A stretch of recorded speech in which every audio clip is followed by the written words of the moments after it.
What is up, everybody? Welcome back to the GoodeBaker podcast. I'm Nick Baker, and across from me, Shane Good. Yo, yo. And we are here to talk to you about some video games. But first things first, I want to get a little bit of housekeeping out of the way. Why don't you go check out our podcast on Apple Music and Spotify, as well as our social media pages. Make sure you go over there and you like and follow us on our Facebook and Instagram page. We've been posting a whole lot more there. It's a good way to keep up with our goings-on. And as well as go over to the YouTube channel and, of course, subscribe and comment away there. And make sure you hit that bell notification to make sure you get every episode flown to your phone. So, what have you been playing? Dude, PoE, man. PoE launched this week. Actually, not just PoE, because early in the week, TFT launched its new season. So, I played a little bit of the TFT. Pretty fun. But mostly just PoE. Anytime that I've just been playing PoE. Right on. But it's the Heist League. So basically, you get these secondary maps that are kind of like normal maps, except they're nothing like normal maps, because if you die, you lose everything. Not everything on your character, but everything you collected in the heist. So How long does a typical heist last? Honestly, the way I've been running them, about 40 seconds. The way that most people, if you were to go in and kill everything, it would take a while. It'd be probably a minute and a half, 2 minutes. Mm-hmm. Which is a long time for something in Path of Exile. Fair enough. It's a very fast-paced game. I guess you get up to those higher levels and it's a much quicker experience. Yeah, it's more about being efficient with your time, because the game's all about being efficient and having efficient builds and stuff like that. You either are very efficient or you deal just insane amount of damage with a little less efficiency. Yeah. But what have you been playing, man?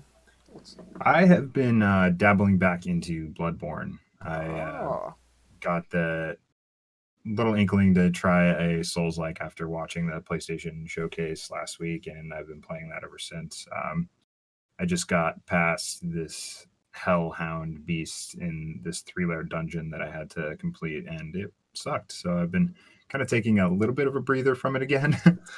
But I did feel pretty good when I completed that part. But yeah, let's stop talking about what we've been playing and talk about what we're going to be playing, because of course we have two really big topics to talk about this week, but the biggest and most awesome topic is the latest Ps5 showcase and everything that they announced during that showcase for the next gen console. So we're going to go through that at rapid speed, and certain things I think we'll stop and talk a little bit more on, but some of these things are just kind of passer-by topics that we're just going to breeze on past, because there is a lot to talk about in our second topic as well, so I want to get to that too.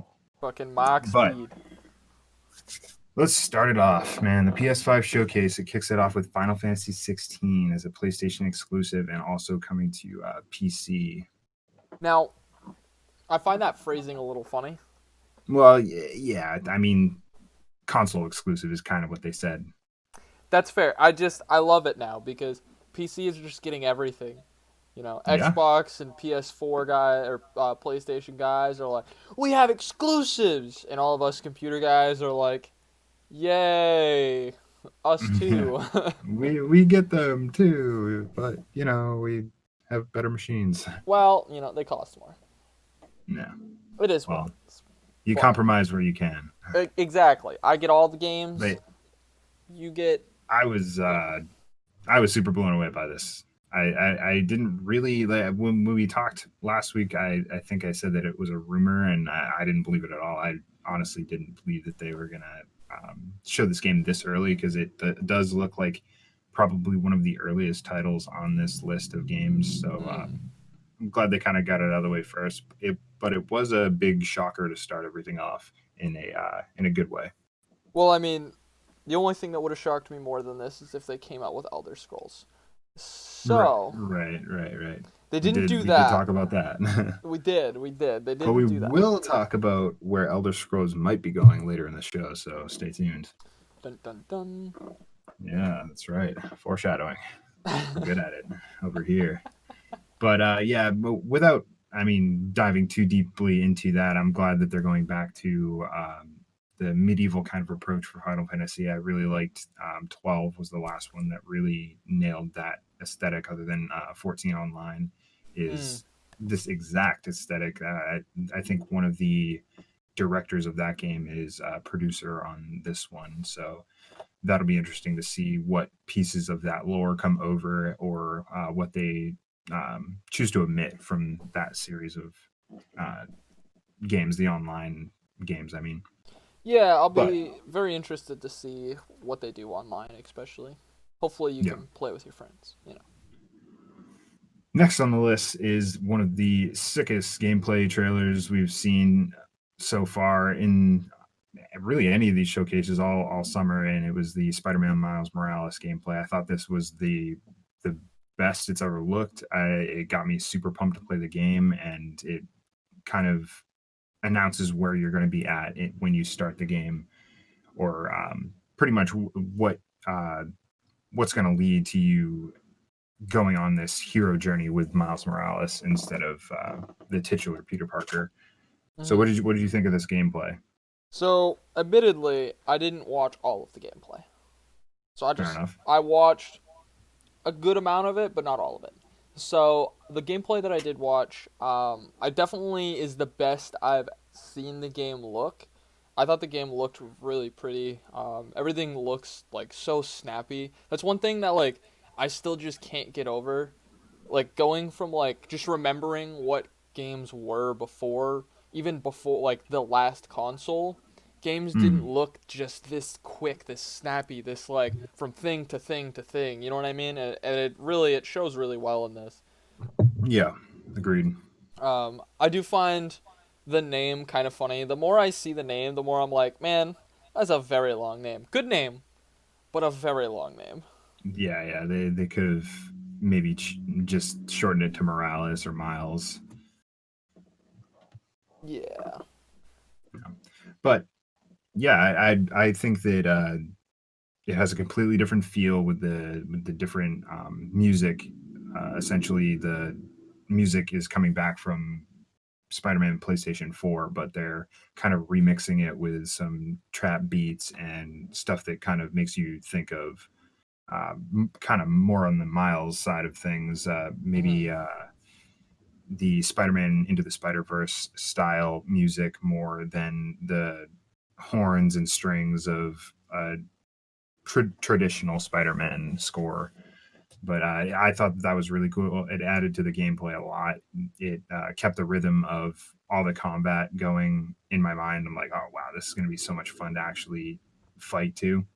Mm. And that piece on the bridge where it's just the cinematic moment after cinematic moment, and some of it is quick time eventing, but all some of the other stuff you're doing, and you're kind of slowed down in the moment, but I feel like everything is pieced together in such a way that it's going to feel super fast, and like all that stuff is happening in the span of like 30 seconds. You're like, whoa, holy crap, I just saved this bus, I just grabbed this person, I just stopped these people from falling off this side of the bridge, I held this bridge together with webs. It was a really cool way to show off all the different types of things that they're going to try and hit with this story, and I'm excited to play more. Yeah, for sure. Definitely.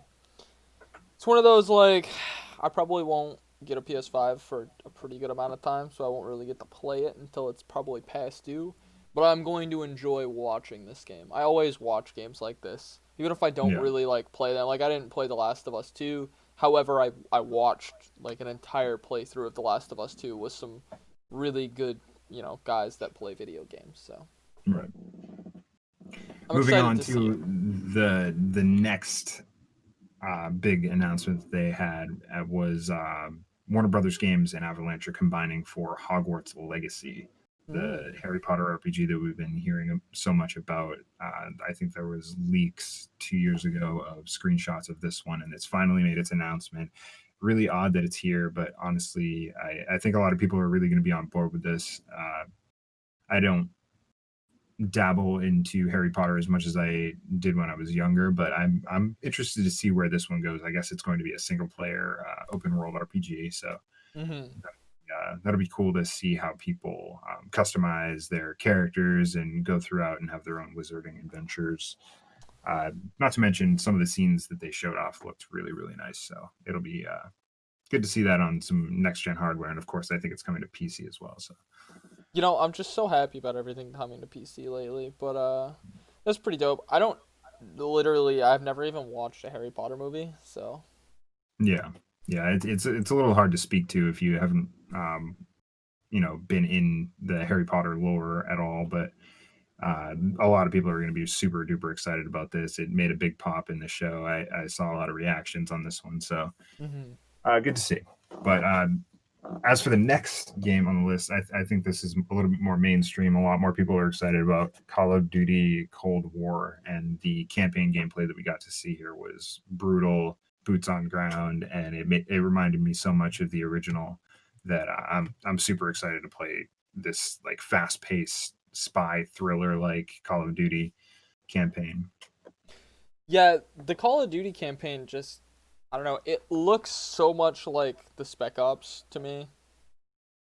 Like the one that I used to like playing. Um, It's not Spec Ops. What is it? SOCOM, Is that what it is? or it's either SOCOM or Medal of Honor. I think it's There's SOCOM. I'd have to look up what it was, but I think it's not Spec Ops, but it starts with an S. Is it SOCOM? SOCOM. I think was third person, wasn't it? I don't even remember now, dude. I'm Gosh not dang 100, it. but the Medal of Honor was the first person competitor to Call of Duty a long time ago, but they got just torched. But Yeah, that game was cool for like a couple minutes. but But there was anyways, Spec Ops: The Line, but that was the third person action adventure shooter I or must be cover. thinking of the wrong game. Yeah, but anyway, this the gameplay.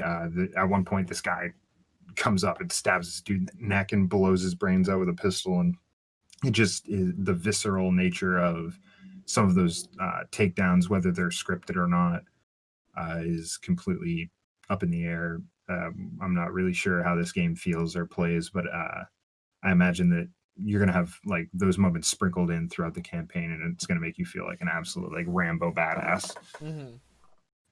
It So would be really cool if I could stab people quickly and run away again. Because I yeah, hopefully. hate the stabbing animation. You remember when you could just have a stab fight? You could just run around with a pistol and a riot shield on your back and just stab everybody. I kind of like the animations though. I've always been kind of more into the battlefield like knife play where you kind of have to pick your takedowns wisely. I mean, you can always just slash and do minor damage with your knife, but Hmm. if you were looking to finish a guy off in one shot, you'd have to sneak up on him or hold the melee button. So those are always like some of those moments that you click the share button for, or you record on whatever game recording device that you have and show to your friends, just like, oh man, I got this guy up from behind. Yeah, that's fair. I will say the takedowns in that style is definitely a lot more satisfying. Yeah. But you know. So, along with the announcement of the campaign details, they also announced that PS4 was going to get access to the alpha starting on Friday. They already had the whole weekend because we're recording now on Monday. Hmm. So, a lot of people are enjoying that. I do hear that there was a little bit of a lack of variety for the alpha. So, it's just a couple maps and a couple game modes. But you can't really expect too much from an alpha. So, I mean, true. moving on to Resident Evil 8. This one is coming in 2021. It had a new trailer with some Chris Redfield in there. There was some really creepy looking houses, and it kind of makes you think that the village itself is going to be a character. And at the very end, it had the stinger that they're bringing back the merchant from Resident Evil 4. So that's kind of cool. What are you buying? I love the line. Yeah. I so I skimmed through this as well. Never playing really any Resident Evil games.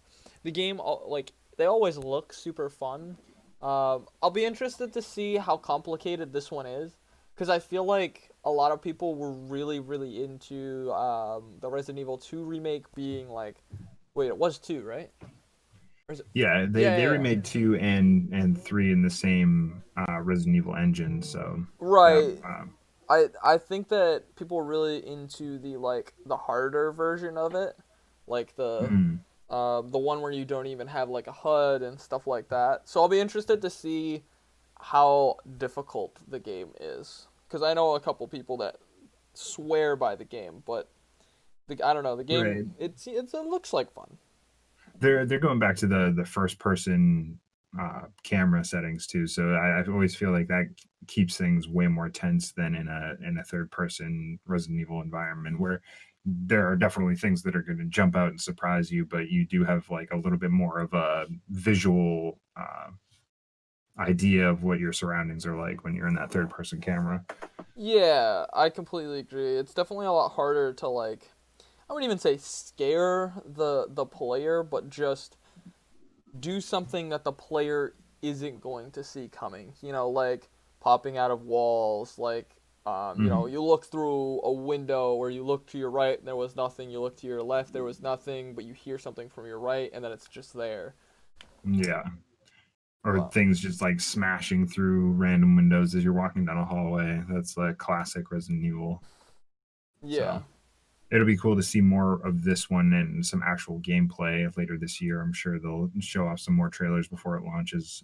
They didn't give a specific month, but I would put like you know March, April, May tag on this one. Mhm.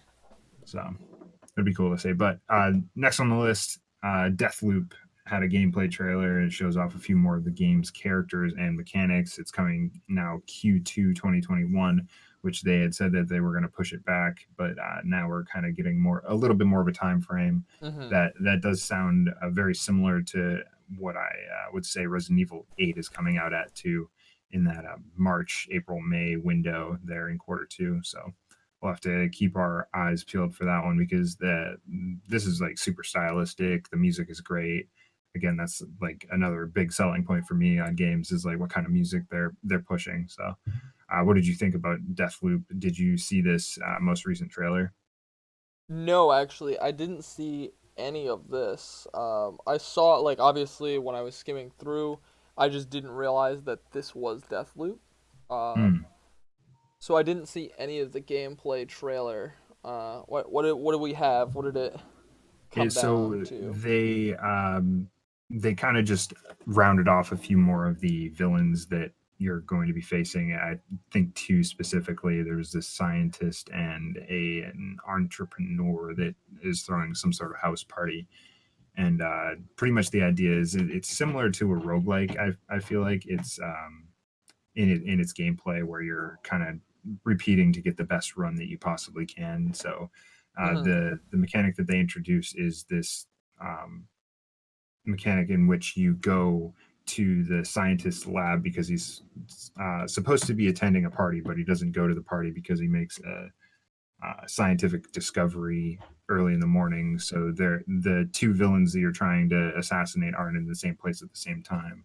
Mhm. But if you go to the scientist's lab and stop him from making the discovery, it means he goes to the party and you have two of your villains at one place at one time. So you can kind of kill two birds with one stone and save yourself some time in the much needed day, which I think you're probably only going to get a day to complete everything that you need to complete, or kill the people that you need to kill. So it's cool to see that you can kind of alter things in the world to make things a little bit easier for yourself, or maybe even harder. Like you accidentally stumble on to something that makes this person not go to a certain place that you need him to go to in order to kill him with two kill two birds with one stone. Mhm. But yeah, so that's kind of the gist of what they showed off here, and I think it sold it a little bit more in the way of it's going to be a little bit more unique than I thought it was going to be,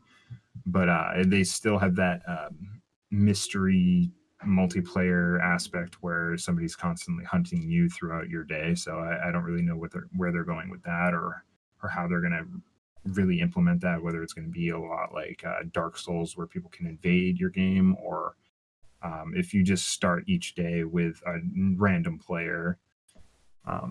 That would So be it'd be kind of interesting to cool. see. Yeah, that'd be cool though if you start your day with just a random player. Like it's different every single time. Yeah, it would be really cool, and you could just queue up to be somebody that's just constantly hunting. Like if that's the game mode that you like to play, that's what they give you. And if there aren't enough people, they can kind of just throw a bot in there. Yo, no, Yeah, that's it's pretty dope. I mean, it kind of reminds me of what's that that murder game there? Oh, uh, it's not the Jason one. Um, I can't. Jeez, dude, I'm drawing super blanks. This is what happens when you wake up early it's every day now. not 7 Days to Die, No, but no, it's one of the games where you have four survivors, five survivors, and you have one person playing the killer. There's a bunch of different yeah, types of yeah, yeah, yeah, killers, yeah. and like you have to like repair generators and stuff like that, and then Dead by Daylight. Dead by Daylight. Thank you. Yeah, it Yeah, kind of yeah. reminds me of like a Dead by Daylight system, and I'll be really interested to see, because Dead by Daylight actually has a ranking system, with that whole kind of system in general. To see So who's the best assassin in this game. They have some leaderboards. That'd be kind of cool. yeah, that'd be kind of cool to see. So Onto the next announcement, Devil May Cry Special Edition is going to be available at PS5 launch. This just uncaps the previously capped frame rate and adds a bunch more layers to the game. There's more enemies on screen at a given point. Just there's an option to speed up the entire game to 1.25, I think, which a lot of people really loved. They included that in the special edition of Devil May Cry 4, I think. hmm So that's pretty cool. Oddworld Soulstorm got a new gameplay trailer. This is I mean, you played Oddworld or you've seen it from yes. old PlayStation games. It's very much the same concept here. They're just kind of adding a few more dimensions, some turnable landscapes. It seems, um, and a really nice looking set of cutscenes, if I do say so, because a lot of the cutscenes from before weren't really up to snuff. These look a little bit more in the line with Ratchet and Clank, hmm where they're really, really nicely animated, and you can tell that they put a lot of time and effort into making these characters look either like horribly evil and gross, or sympathetic and weak. That sounds. I mean, it is a new game, right? Yeah, yeah, yeah. Okay, I'm just making sure it is It's a new game. yeah, it's a new game in the franchise, so it's continuing. I don't know when the last one was. I imagine it'd probably be on PS2. I'd say. I don't think I remember a PS3 hmm Oddworld, but um, yeah. So it'd be interesting to have one of those old classics back in the fray. It's much like the Crash Bandicoot and Spyro remasters. It just feels like Yo, we're back in the '90s again. what's the oh gosh dang it. What's the other one? Uh Not Crash Band Ratchet and Clank. The Ratchet and Clank's coming Yeah, back too, which I'm super stoked about.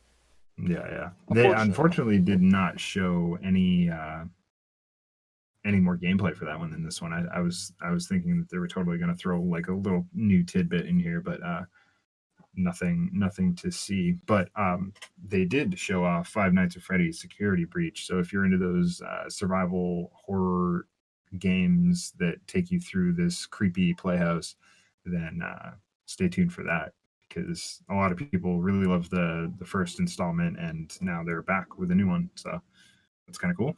That is kind They'll of cool. probably have horrifying VR. Ugh. Demon Souls gameplay, and this was stunning. It showed off way more than I thought it ever would. I think it was like 2 minutes of straight up gameplay. It's like the very first run that you have up to the first boss, and Oh my god! Did you see this? No, I didn't see this. Like I So said, I do me a skimmed pretty favor, hard. pick pick out this trailer right now and just skim to the end where they show off the boss, because the lighting on this boss is some of the best lighting I've ever seen. You said Demon And Souls? yeah, Demon Souls. It should just be like a 2 or 3 minute gameplay video. All right, let's see. But yeah, the this is truly, I think, going to be the landmark title for next gen for what PlayStation 5 can put out at launch, Mhm. because obviously they made the announcement that Spider-Man Miles Morales and a few other PlayStation 5 titles are going to be also coming to PS4. So you kind of have the idea in mind that they're not putting the pedal all the way to the floor on those ones, but this one seems to be where they're really flexing the PS5's early muscle. Yeah, this dude was awful. He died. Oh yeah, he was really really terrible, but the boss looked dope. Yeah, no, all these bosses look dope. The dude with the massive shield, the takedown where you just stab your sword through the dude and just like throw him to the ground. That's really cool too. Yeah, That fire boss looks pretty cool. the horrifying spider. Yep, the spider. The takedowns look really cool. Yeah. That spider looks like a pain in the ass. So this is going to be a launch game alongside Spider-Man and a few of the other third-party titles that we mentioned before, like Call of Duty and whatnot. But yeah, what a hell of a lineup so far, from PlayStation, especially at launch, and their launch window, I guess, is going to be really really great, and it's only going to get better from here after we talk about Fortnite Mhm. coming at launch. I think some people will be Woo! excited for this. I am completely over my Fortnite phase. That was such a short time for me. Fortnite. What the hell's that? Exactly. They also announced a PlayStation Plus collection that's coming to PS5. It's just a collection of the PS4's biggest hits, such as Persona 5 and Uncharted 4, games like that. There's 18 in total, I think, that are going to be available at launch. And yeah, it just gives you a little bit more to play once you finally have that PlayStation 5 in your hands. If you ever get one in your hands, the pre-orders are pretty ridiculous right now. Yeah, speaking of which, you were lucky enough to get one. Yeah, yeah. I'll mention how my story and what I had to do to get not one, not two, but three PlayStations pre-ordered for me and the squad. But I'll mention that after the end of the PS5 roundup, which we're coming to the end of right now, because they also announced finally the price and release date for both the digital and physical editions.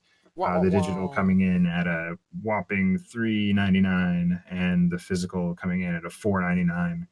Exactly what I predicted. I did not, however, predict this early in November date of November 12th, and I guess it's only for select territories.